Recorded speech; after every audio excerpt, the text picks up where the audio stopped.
হৃদয়ে প্রভু আছো তুমি, নেই তো আর কেহ, তুমি ছাড়া এই জীবন আমার যেন মৃত দেহ। হৃদয়ে প্রভু আছো তুমি, নেই যে আর কেহ, তুমি ছাড়া এই জীবন আমার যেন মৃত দেহ। তুমি খালিক, তুমি মালিক, তুমি সুবহান, মেহেরবান মেহেরবান, তুমি খোদা দয়াবান।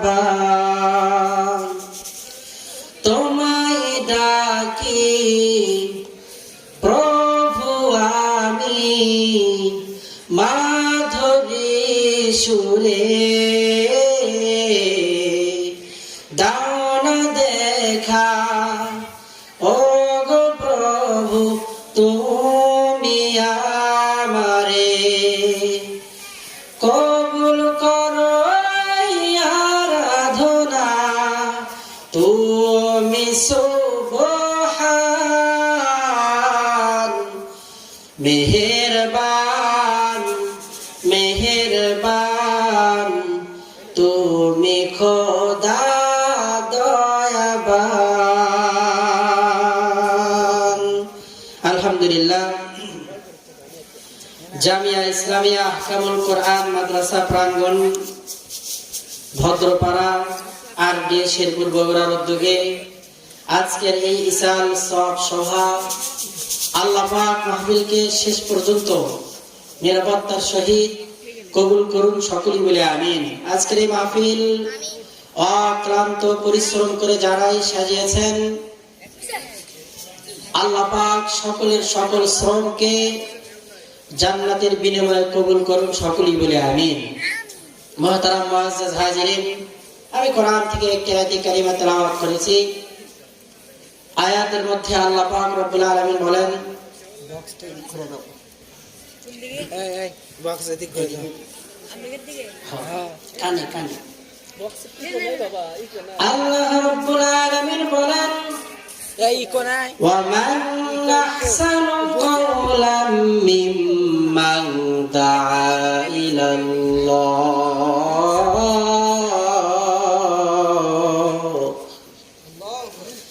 আল্লাহ রব্বুল আলামিন বলেন, ওই ব্যক্তির কথার চাইতে আর সুন্দর কথা কার হবে, যেই ব্যক্তি ডাকে মানুষকে একমাত্র আল্লাহ পাকের দিকে। আল্লাহ রাব্বুল আলামিন আয়াতের মধ্যে বলেন, আমার ভাইরা ভালো করে খেয়াল করতে হবে, ওয়া মান আহসানু কওলাম মিম্মান দাআ ইলাল্লাহ, ওই ব্যক্তির চাইতে সুন্দর কথা কাউর হতে পারে না, যেই ব্যক্তি মানুষকে ডাকে একমাত্র আল্লাহ পাকের দিকে। কার দিকে? জোরে বলেন, কার দিকে? যেই ব্যক্তি মানুষকে ডাকে একমাত্র আল্লাহ পাকের দিকে, ভিন্ন কোন ইলাহের দিকে যারাই মানুষকে ডাকে, আমরা স্পষ্ট ভাষায় বলতে চাই তারা প্রকৃত মুমিন হতে পারে না। কথা বলেন ঠিক কিনা? ওয়া মান আরাদা যিকরি ফাইন্না লাহু মাঈশাতান দানকা ওয়া নাহশুরুহু ইয়াওমাল কিয়ামাতি আমা। জোরে বলেন আল্লাহু আকবার। আল্লাহ আল্লাহ क्या मुबारक नाम है, अल्लाह अल्लाह आशिकों का काम है, अल्लाह अल्लाह इज शीरीन सुतो नाम শিরে সাকার আমি গুনাহ জানাম तमाम अल्लाह अल्लाह तू मेरा रहमान है अल्लाह अल्लाह तू मेरा रहीम है আমার ভাইরা আল্লাহ রাব্বুল আলামিন বলেন ওয়ামান নারদা যিকরি ফাইন্না লাহু মাঈশা যেই ব্যক্তি কোরআনুল কারীম থেকে নিজেদের মুখটারে ফিরিয়ে নেয় কোরআনুল কারীমের নসিহত থেকে নিজেদের মুখটারে ফিরিয়ে নেয় আল্লাহ পাক রব্বুল আলামিন বলেন তাদের দুনিয়ার জীবনটা হতাশাগ্রস্ত হয়ে যায় শুধু তাই নয় আল্লাহ পাক রব্বুল আলামিন বলেন তাদের দুনিয়ার জীবনটা সংকীর্ণ হয়ে যায় আর ওই ব্যক্তির চক্ষুগুলোকে আল্লাহ পাক রব্বুল আলামিন বলেন ক্বালা রাব্বি লিমা হাশারতানি আমা ওয়া ক্বাদ কুনতু বাসীরা কিয়ামতের ওই কঠিন ময়দানের দিন ওই সমস্ত ব্যক্তিদের চক্ষুগুলোকে অন্ধ করে ওঠায় আমার ভাইরা আরে মুমিন ওই সমস্ত বান্দাগুলো কিয়ামতের ময়দানে আল্লাহ পাককে জিজ্ঞাসা করবে আল্লাহ ওই দুনিয়ার জমিনে আপনি আমাদেরকে পাঠিয়েছিলেন আমাদের চক্ষুগুলো তো ভালো ছিল কিন্তু আজকে কঠিন কিয়ামতের ময়দানে আমাদের চক্ষুগুলো কেন অন্ধ করে উঠাইলেন আল্লাহ পাক সঙ্গে সঙ্গে জানিয়ে দিবেন বান্দা তুমি তোমার দৈনন্দিন জীবন চালানোর জন্য কোরআনকে ফলো করতে পারো নাই তুমি তোমার সামাজিক জীবন চালানোর জন্য কোরআনকে ফলো করো নাই তুমি তোমার রাষ্ট্রীয় জীবন পরিচালনা করার জন্য কোরআনকে ফলো করো নাই এই জন্য আমি রব তোমাদের চক্ষুগুলোকে আজকে কঠিন কিয়ামতের ময়দানে অন্ধ বানাইয়া উঠিয়েছি তার এক নাম্বার কারণ কোরআন থেকে তোমরা তোমাদের চোখ এবং মুখগুলোকে গুটিয়ে নিয়েছিলে কথা বলেন ঠিক কিনা আমার ভাইরা এজন্য কোরআনুল কারীমের বিধান থেকে আমাদের মুখগুলোরে ফেরানো যাবে না কোরআনুল কারীমের আহকাম অনুযায়ী যদি আমার এই জমিনে যদি কোরআনুল কারীম অনুযায়ী শাসন করা হতো যদি কোরআনী বিধান দিয়ে রাষ্ট্র পরিচালনা করা হতো যদি কোরআনী বিধান দিয়ে সমাজ পরিচালনা করা হতো যদি কোরআনী বিধান দিয়ে পরিবার পরিচালনা করা হতো তাহলে কারো পরিবারের মধ্যে রাষ্ট্রের মধ্যে অশান্তি থাকতো না কথা বলেন ঠিক কিনা বড় দুঃখজনক হলেও সত্য যে কোরআনী বিধান আমার দেশে রাষ্ট্রীয় ভাবে কায়েম নেই বিধান আজকে আল্লাহ পাকের কথা নিয়ে অরুচিকর মন্তব্য করে কথা বলেন ঠিক কিনা সে যে কেউ হোক না কেন সে বাউল হোক আর ফাউল হোক সে যে কেউ হোক না কেন যে ব্যক্তি আল্লাহ পাকের বিপক্ষে আমরা মুসলমান হিসেবে আমরা তার বিপক্ষে যে ব্যক্তি আল্লাহকে গালি দিবে যে ব্যক্তি রাসূলকে নিয়ে কটূক্তি করবে যে ব্যক্তি কোরআন নিয়ে কথা বলবে যে ব্যক্তি আমার ইসলাম নিয়ে কথা বলবে আমরা মুসলমান হিসেবে তার বিরুদ্ধে রুখে দাঁড়াবো কথা বলেন ঠিক কিনা আল্লাহকে গালি দেয় কত বড় দুঃসাহস আল্লাহ পাক রব্বুল আলামিন দুনিয়ার সব কিছুকে অস্তিত্বে আনলেন আল্লাহকে তো গালি দেয় আবার বলে মাওলায়ে কারীমকে গালি দেওয়া নাকি তাদের জবান স্বাধীনতা তাহলে আমরা স্পষ্ট ভাষায় বলতে চাই তোমার দেহ থেকে কাল্লাটাকে আলাদা করে দাও আমাদের হাত স্বাধীনতা কথা বলেন ঠিক কিনা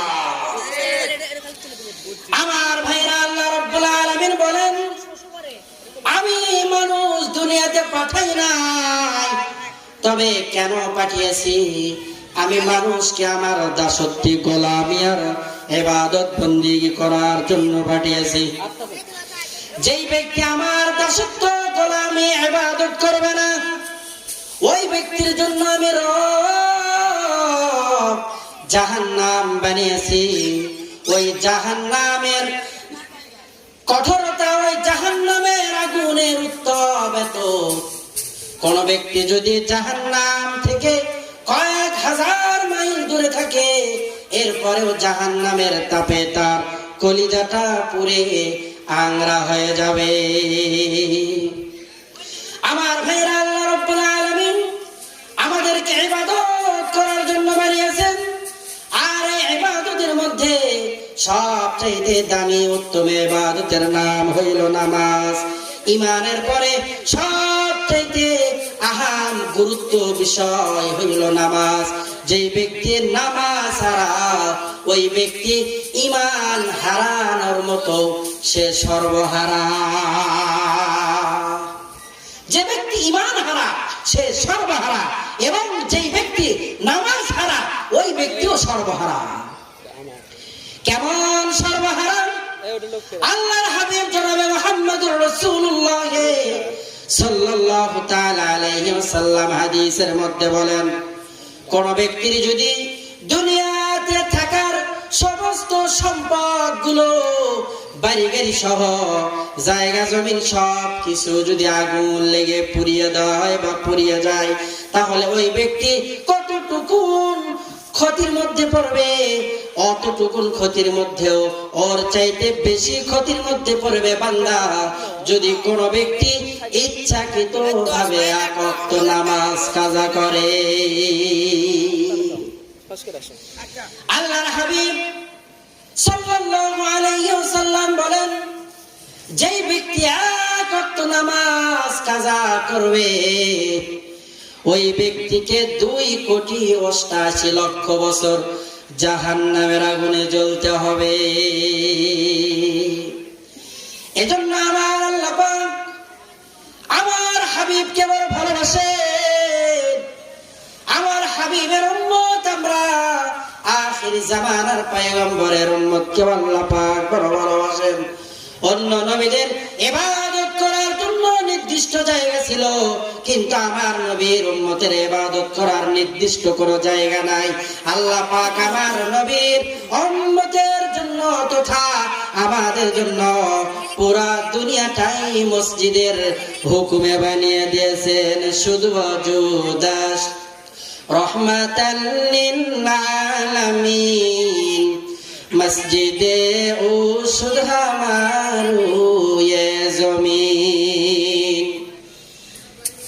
আমার ভাইরা, যেখানে আযানের আওয়াজ কানের মধ্যে ঢুকবে, মসজিদের পাশে আছি তো আমাকে মসজিদে গিয়ে নামাজ আদায় করতে হবে। আর যদি মসজিদ থেকে বহু দূর থাকে, তাহলে সেখানে ওযুটা বানাইয়া কাঁধে থেকে গামছাটা বিছাইয়া জমিনের মধ্যে সেজদায় পড়তে হবে। যেই ব্যক্তি মসজিদে নামাজ আদায় করে, ওই ব্যক্তিকে 25 গুণ বেশি সওয়াব দান করা হয় বাড়িতে নামাজ আদায় করার চাইতে। আবার যে ব্যক্তি পাঞ্জেগানা মসজিদের চাইতে জুমার মসজিদে গিয়ে নামাজ আদায় করে, তার আমল নামায় 1 রাকাত নামাজের বিনিময়ে 500 রাকাত নামাজ, 50 রাকাত নামাজের সওয়াব তার আমল নামায় দেওয়া হয়। আবার যে ব্যক্তি মসজিদ আকসা, মদিনার মসজিদ, মসজিদ নববীতে নামাজ আদায় করে, ওই ব্যক্তির আমল নামার মধ্যে আল্লাহ পাক রব্বুল আলামিন 50,000 রাকাত নামাজের সওয়াব দান করে।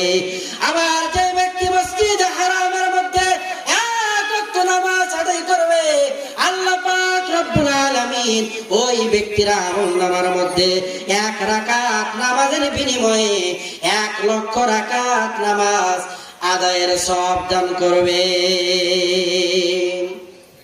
এজন্য আমার ভাইরা, ইবাদতের মধ্যে সর্বোত্তম ইবাদত হইল নামাজ। যেই ব্যক্তি ইচ্ছাকৃতভাবে নামাজ কাজা করলো, সেই ব্যক্তি 2,88,00,000 বছর আল্লাহ পাকের বহুবিধ আযাবের স্থান জাহান্নামের মধ্যে সে পতিত হয়ে যাবে।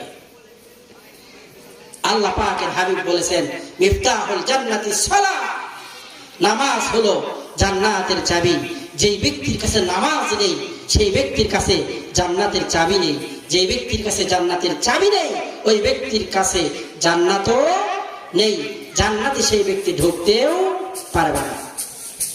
আল্লাহর হাবিব সাল্লাল্লাহু আলাইহি ওয়াসাল্লাম বলেন, যেই ব্যক্তি নামাজের ব্যাপারে যত্নবান হয়ে যাবে, আল্লাহ রাব্বুল আলামিন বলেছেন, আকিমুস সালাহ ওয়া আতুজ যাকাত। আল্লাহ পাক মহাগ্রন্থ পবিত্র কোরআনুল কারীমের মধ্যে সর্বপ্রথম যেই দাওয়াতটা দিয়েছেন, ওই দাওয়াতের নাম হইল ঈমানের দাওয়াত। এরপরে আল্লাহ পাক যেই আমলের কথা বলেছেন, সেই আমলটার নাম হইল নামাজ। যেই ব্যক্তি নামাজ আদায় করবে না, ওই ব্যক্তির জাহান্নাম ছাড়া কোনো উপায় নাই। কথা বলেন ঠিক কিনা? এজন্য মহতারাম ভাইও, আমরা সকলেই নামাজের ব্যাপারে খুব যত্নবান হই।